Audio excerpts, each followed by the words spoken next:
Hello friends, आज मैं आप सबके साथ बहुत ही टेस्टी करी पत्ते की चटनी की रेसिपी शेयर कर रही हूँ। खाने में बहुत टेस्टी लगती है और ये चटनी बनाने में भी बहुत आसान है।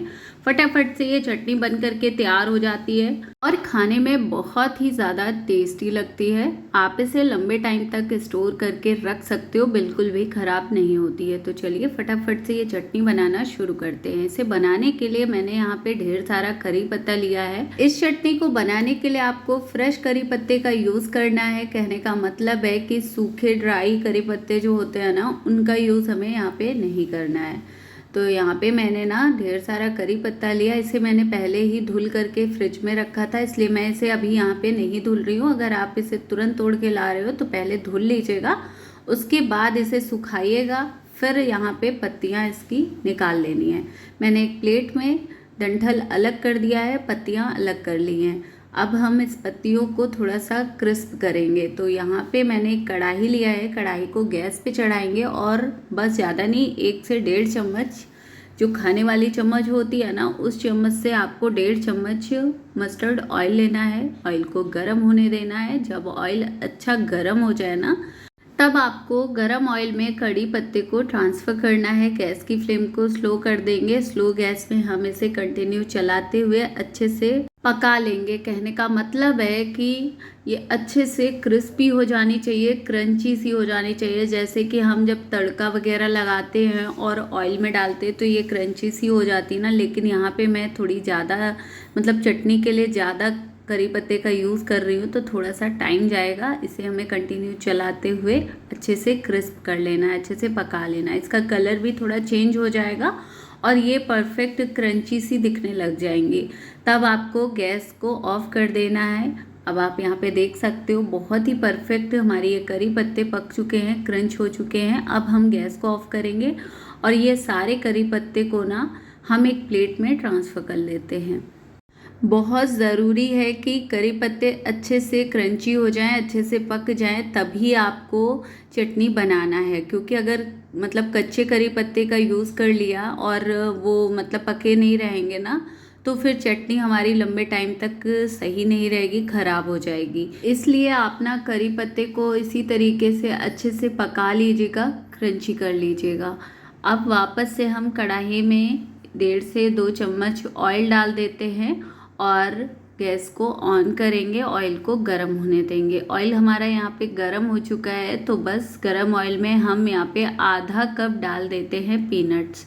पीनट्स को हमें अच्छे से रोस्ट करना है, इसके साथ पका लेना है। कलर बिल्कुल भी चेंज नहीं होना चाहिए, कोई भी चीज़ जलनी नहीं चाहिए, अच्छे से पक जानी चाहिए। इतना ही हमें इसे पकाना है।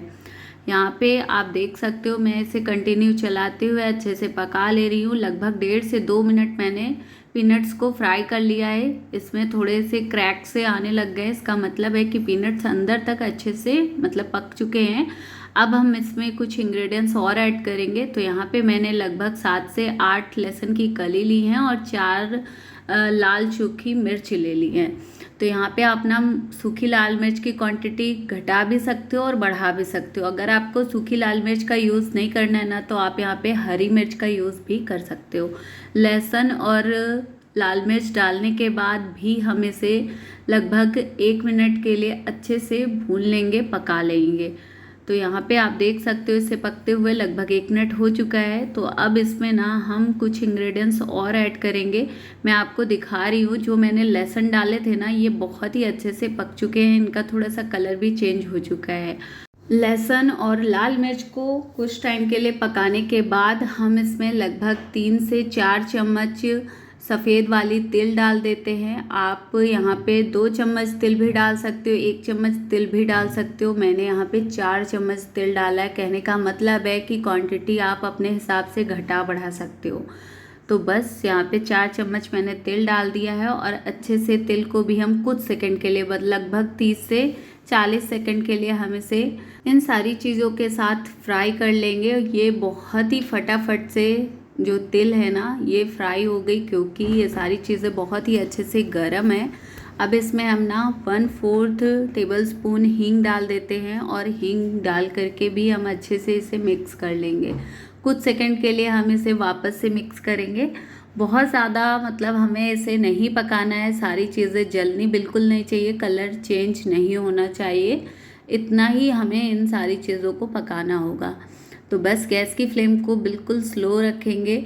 अब मैंने यहाँ पे गैस को ऑफ कर दिया है, मतलब हींग डालने के बाद ना मैंने लगभग इसे 20 से 30 सेकंड ही पकाया, उसके बाद गैस को ऑफ कर दिया। गैस को ऑफ करने के बाद मैं यहाँ पे ना लगभग 3 से 4 चम्मच डेसिकेटेड कोकोनट पाउडर डाल रही हूँ।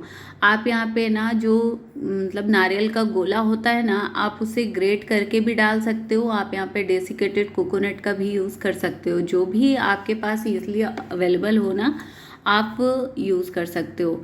तो कोकोनट बहुत ही फटाफट से पक जाता है, इसलिए हमें इसे बहुत ज़्यादा कोकोनट को पकाना नहीं होता है, इसलिए कोकोनट को मैंने गैस को ऑफ करने के बाद ऐड किया है।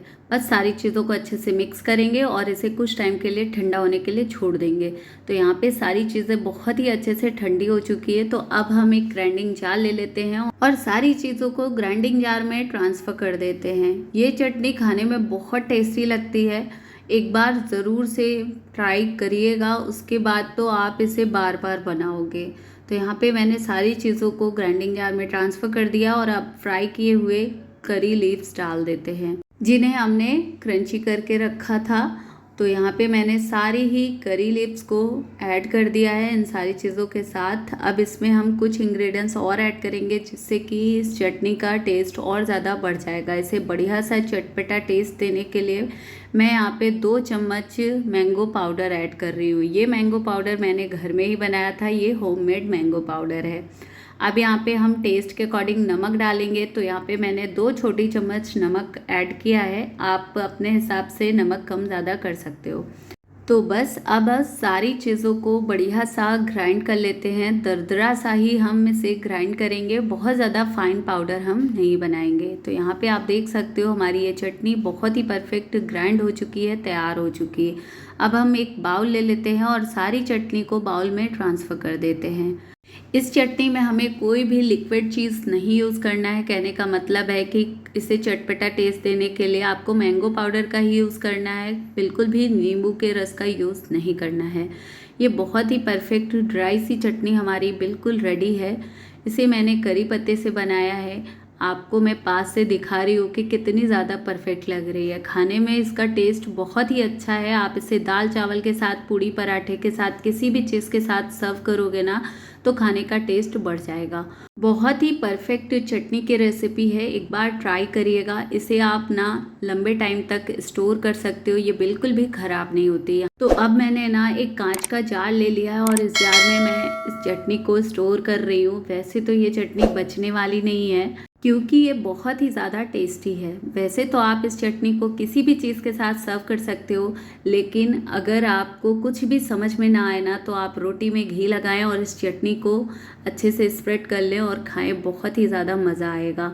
तो आपको मेरी आज की ये रेसिपी अगर थोड़ी सी भी पसंद आई होगी तो please like my video and subscribe to my channel. Thank you so much.